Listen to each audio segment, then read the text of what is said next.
Tonight we are interviewing Steve James Bailey, who is the Hampshire Independents candidate for Police and Crime Commissioner in Hampshire in the Isle of Wight. Steve, welcome.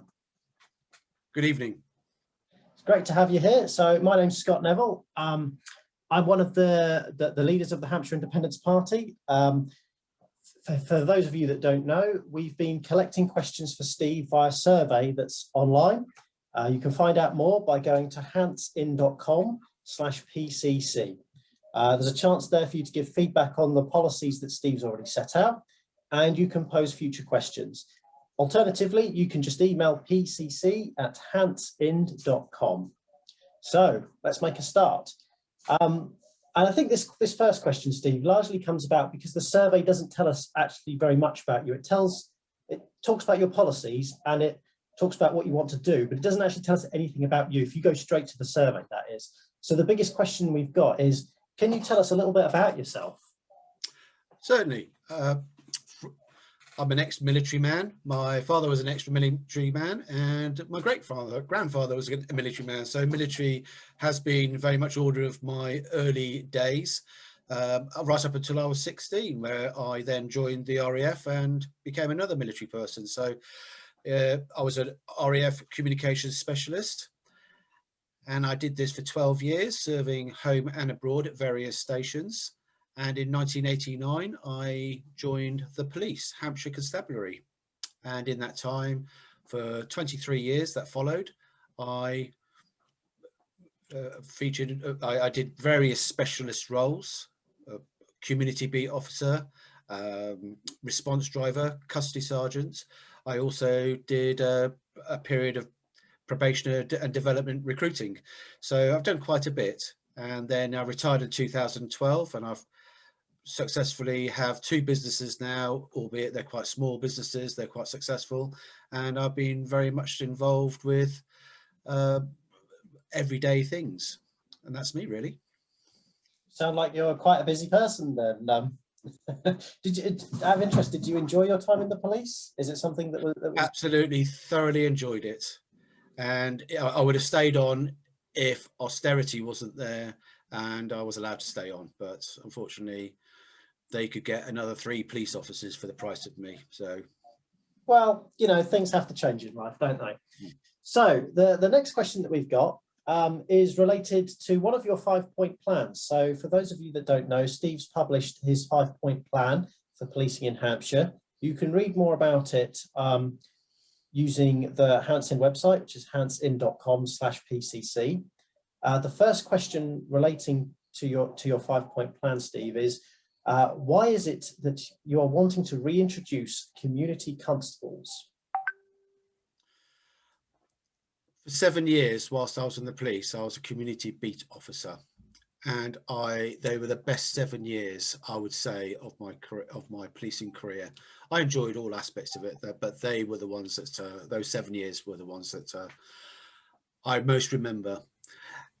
Where are police officers now? Where are the community officers now? The ones that we want to see on the streets, the ones that will have an impact on our children's lives because they visit the schools. Where are they? Well, since austerity, we've lost them all. And it's been a fundamental aspect of policing lost.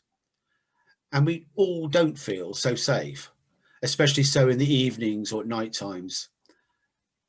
PCSOs, we've got those, and they're great.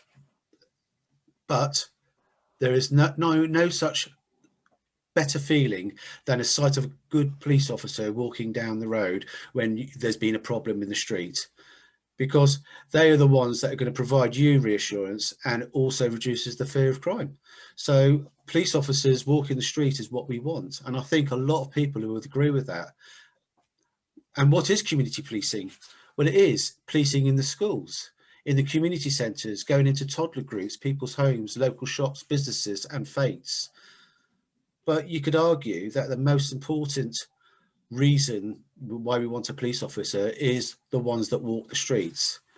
Why is such a visible presence of a police officer so important? Well, what they do is unquantifiable.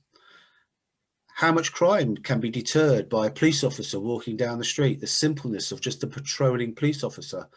speaking to mums whilst they watch their children play in a playground, or just walking through an estate after a massive upset of antisocial behaviour. It just brings reassurance, and I think that's what we need. And I really do believe community police officer and the beating of it is so much important, so really needed. Okay, thanks for that, Steve. I mean, from what I've seen of the surveys that have come in, I think a lot of people agree with you on that. We've had quite a few people complaining that there's no visible sign of policing and that the police don't attend. So I think, you know, you could be onto something there. So the next question, this is probably going to affect a lot of people that live in very urban areas. Which obviously, when you think about where most people live, that's probably the majority of people. You think the big cities like Portsmouth and Southampton. We've got some big towns, Winchester, Basingstoke and Andover. Some of them have asked, why is it necessary to deal with rural crime seriously? I mean, surely a burglary is a burglary.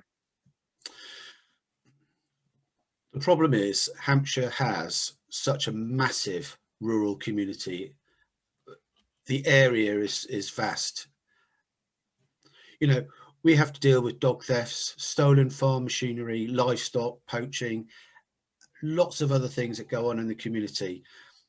This may not seem important to people living in the middle of Portsmouth, for example, but for the farming communities and the people that live out in the country, it's massive. It's their livelihood, and it will also affect us because we want to go and visit these places. And so to see a rural constable, but again, like in the town, but in the rural patrolling, is that visible policing. They can set up or help set up and then advise on country watch, speak to landowners and farmers. We can even, if we go down further down that line, is tackle the export of machinery, which is going off to Eastern European countries like Romania. Lost, we can work alongside border force officials, we can work with IT and just work closely with the communities in order and with the police in order to get this sorted. Okay, thanks for that, Steve. I guess then, if it's things like combines and tractors and agricultural machinery, I'm assuming that's rather expensive stuff. Do you know or not? Hundreds of thousands of pounds, and it's got to be paid for somehow. And the insurance companies, I dare say, are picking up all the money on that, and it affects our own insurance. Our own insurance goes up. It causes lateness of crops afield. The impact of a lost combine harvester, which has been allocated to a particular farmer, okay, he can get another one, but it might not be for a week or 2 weeks down the road. It's the impact is incredible. So we need to be on top of this. Yeah, that's an excellent point, I think. I mean, I suppose I didn't really think about the knock-on effects. Obviously, I pay car insurance. I have to drive to work. I think most people have to drive to work, and if if vehicle type insurance premiums are going up as a result of that, then that really does affect all of us, doesn't it? There's only a small percentage of us that don't have insurance of any kind. Okay, thanks for that, Steve. The next question we've got, again, it relates to your 5-point plan. It says, you say clean up our streets. Can you tell us what you mean by that? Well, certainly, we all absolutely don't like walking through the street on a Friday night. We are confronted with a lot of street drinking. We've noticed, well, certainly the survey has noticed, I've noticed the passing of drugs on the streets. I think even the homeless are even becoming involved in that. We're not, it can be seen, and it just needs to be policed. It just needs to be looked after. And we need to stop that, because all the time that we have anti-social behaviour within the town centres, we are going to have problems, and people will fear the crime and just not come into the town centres. We need to be tough on the approach to all of this. Also, the fly tipping, the excess noise, just general street crime. We need to stamp it out. And again, it comes down to the local beat officer or the town beat officer in this case to just come through the town on a Friday, Saturday night, or randomly during the day or any time of the day, and just be a visible presence, because we will stamp it out. It will be deterred. Okay. Thank you, Steve. I was before you went on to it, I was just going to mention that sounds like it does sort of nicely dovetail into your very first point, in that if you want to stamp out the street crime, then you have to have the officers there to either observe it or to do something about it. Do you think there's a particular problem with the street crime on late nights, or is it something that applies across the day? Sorry, the second part of your question there. So the second part was, do you think the problem or the streets need to be cleared up only applies at specific times, or is it right across the day? It can be right across the day. I've personally have witnessed it during the day. I own 2 businesses in a town centre, and I can see, things going on which are clearly illegal. But to try and find a police officer these days, or if you ring 101, then a police officer might come out eventually, and it's not a police officer. It might be the local PCSO, which is fine. They do a job. They're good evidence gatherers, and they are a uniform presence which have an effect. But again, if we were to have a town centre patrol or a village patrol, or a beat officer out on the urban estates, then we will be able to, or the police would be able to feel for what's going on. The local intelligence would be gathered and action could be taken.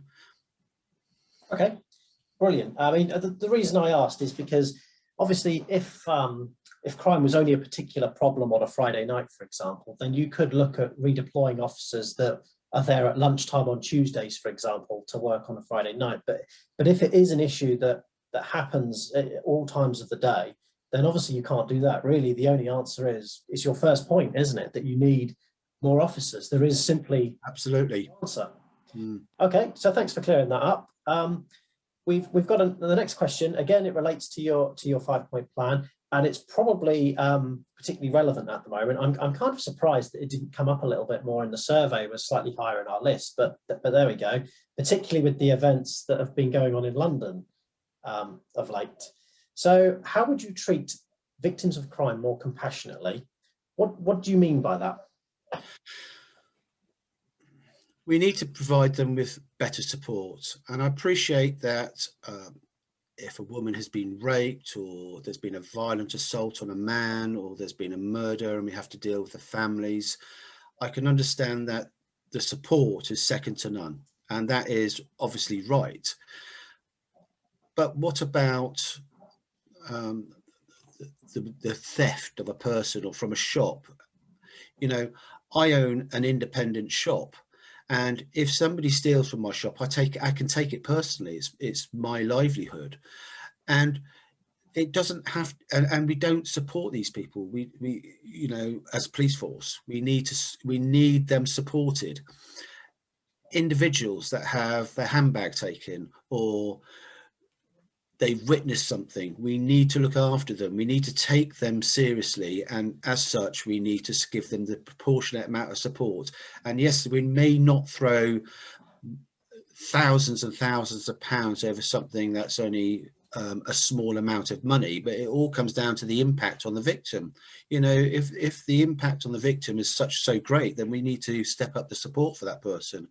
And if they're taken seriously and they're looked after, then they will report more crime. The word will get about, and the police are there to do something. And at the moment, I certainly get the feeling from the polls that we've received, the surveys that have been done, that the police don't want to know. People will not report a crime. A friend of mine recently said, well, what can the police do? And I said to him, well, you've got to at least report it to show a trend, if nothing else.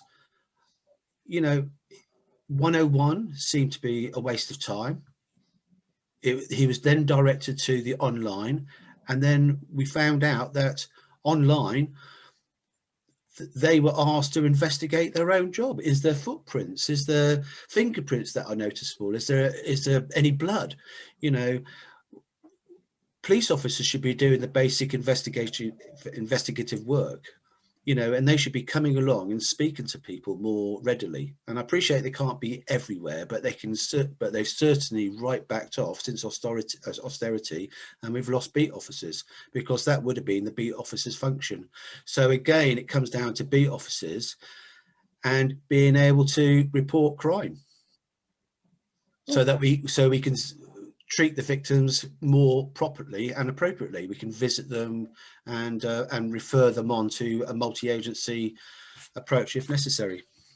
Okay, Steve, thanks. I mean, that's actually very interesting, because being honest, I've only ever worked in an office or for a very, very big company. So I've never really thought about the sort of individualistic aspect of running your own shop, an independent business, and then having someone shoplift from you. You know, that's something that I've never really considered, because obviously I've not been in that environment. But now you mention it, you know, when someone gets, you know, is to attacks what I do in my work life, I do feel like I take it personally. So thinking about that, why wouldn't I take it personally if I ran a shop and someone came and shoplifted from me? So yeah, that's thanks for pointing that out. That's a very unique perspective. So the next question that we've got on the survey is actually dovetails into that very nicely. So it's, how do you think you could improve making the police more accessible, and what exactly do you want to do by improving 101? Well, as I touched on just before, 101 is becoming a problem for a lot of people. Our survey shows that they're waiting long time in the queue. They might even get cut off after 20 or 30 minutes. They may just get referred to the online. People need the opportunity to either report it on the 101 if that's what they want to do. If they don't want to get bothered, they should be able to report it in person if that's what they want to do, or they can do it online if that's what they want to do. You know, it's great that we have got a multi way of being able to report crime, but each way should be equally accessible to the person that wants to report it. You know, I certainly would like to pick up the phone. Another person would like just to do it online, maybe the younger person that's more that way inclined. But the 101 system is just not working. And our survey's shown just about every response we've got is 101 is a waste of time and we need more police officers. And, you know, and there are inexpensive ways of being able to resolve this, and one that we have mooted about between ourselves, and it's absolutely superb idea, is why don't we use inexpensive retail properties?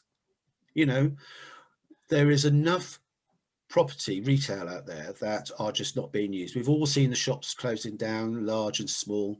Unfortunately, that's just the way it is at the moment. But why don't the police use some of these smaller shops and make it into a police office?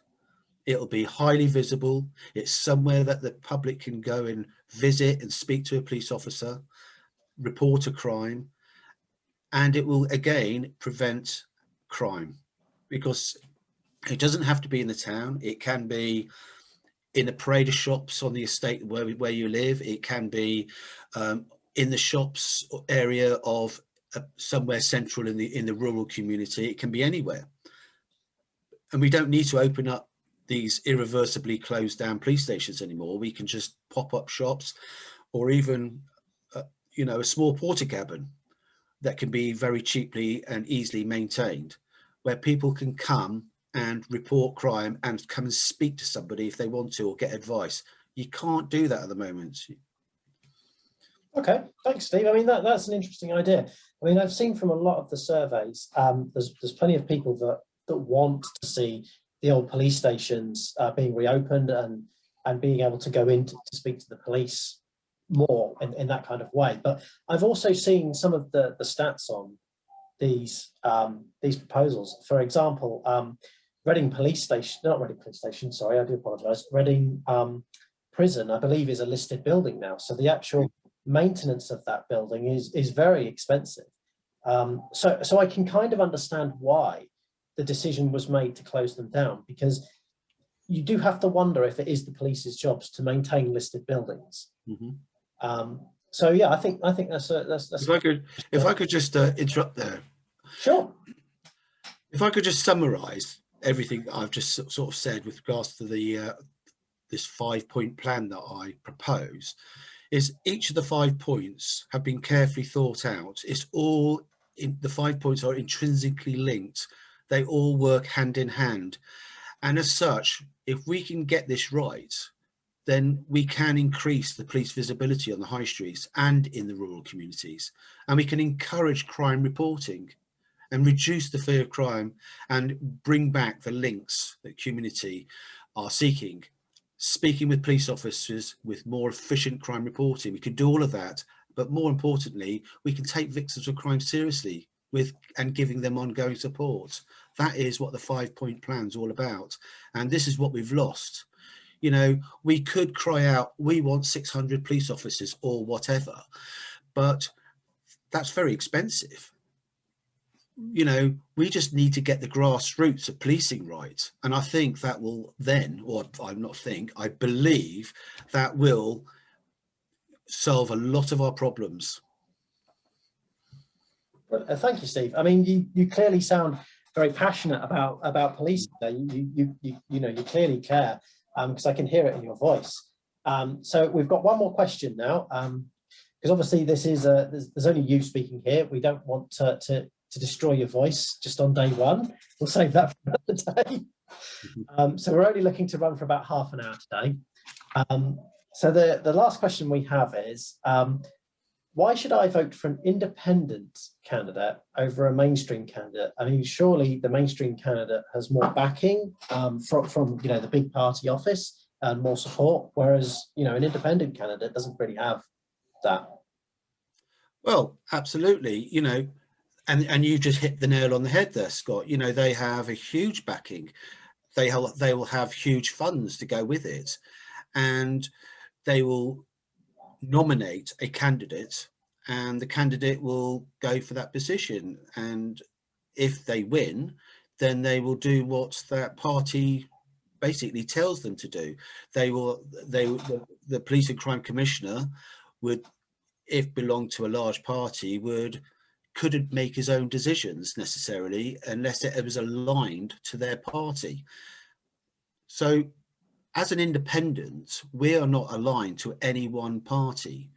We can fight the local cause. So if the people of Hampshire and the Isle of Wight are demanding or asking or wanting in numbers a certain aspect of policing, and we aren't able to do that at a local level, it would need to be a national fight, then we can take that fight to government without having to go through the party for their approval, and we wouldn't want to upset the party line.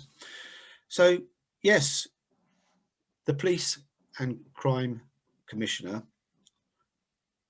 is totally accountable to the Hampshire and Isle of Wight members of the public. We will do what the members of the public in this county want. And at the moment, our survey is showing that we need more police officers on the street, and we need to get 101 right, as well as the other 3 points that I've already mentioned. Okay, thank you very much, Steve. So for those of you who've listened in, you can still fill in our survey. It's going to be live until just before the election. You just go to handsin.com/PCC. If you need to get in touch with Steve, ask him any questions, you can email him. The email address is pcc@handsind.com. We will be doing more of these sessions, so please send your questions in. We will be looking through the comments and the feedback that you've left us on Facebook. So again, if you've got any questions, please let us know. We're going to hopefully do a whole series of these sessions, and we will let anyone that's on our mailing list know when they'll be. They'll all be live on Facebook, and we'll post the videos up on YouTube subsequently. So Steve, thank you very much for your time this evening. Pleasure. Thanks for watching, everyone. Please like and follow. We'll talk to you all soon.